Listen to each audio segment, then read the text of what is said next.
In the last 2 days, we've seen a remarkable development. We have seen big tech, we've seen Twitter and Facebook actively interfering in this election in a way that has no precedent in the history of our country. Yesterday, the New York Post broke a story alleging serious corruption of Joe Biden and Hunter Biden concerning Ukraine. The allegations in the New York Post story, if true, indicate that Vice President Biden lied when he said he had never discussed his son's business dealings. That story, once the New York Post broke it, was blocked by Twitter and Facebook. Anyone who attempted to share it was prevented from sharing it on Twitter or Facebook. The New York Post itself, when it attempted to put out its story, was blocked on Twitter and Facebook.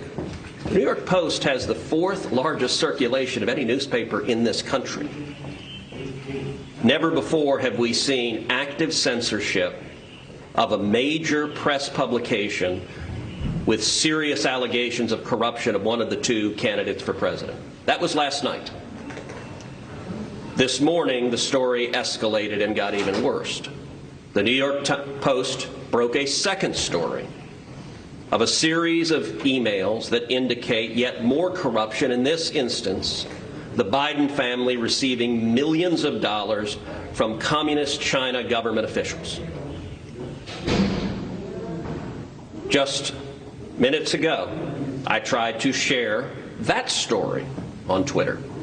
And Twitter is actively blocking, right now, this instant, stories from the New York Post alleging corruption and the Biden family receiving millions of dollars from communist China. This is election interference, and we are 19 days out from an election. It has no precedent in the history of democracy.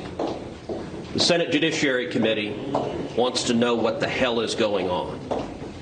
Chairman Lindsey Graham and I have discussed this at length, and the committee today will be noticing a markup on Tuesday to issue a subpoena to Jack Dorsey, the CEO of Twitter, to testify before the Senate Judiciary Committee next Friday, to come before this committee and the American people and explain why Twitter is abusing their corporate power to silence the press and to cover up allegations of corruption. And let me be clear, I don't know if these New York Post stories are true or not. Those are questions Vice President Biden should answer.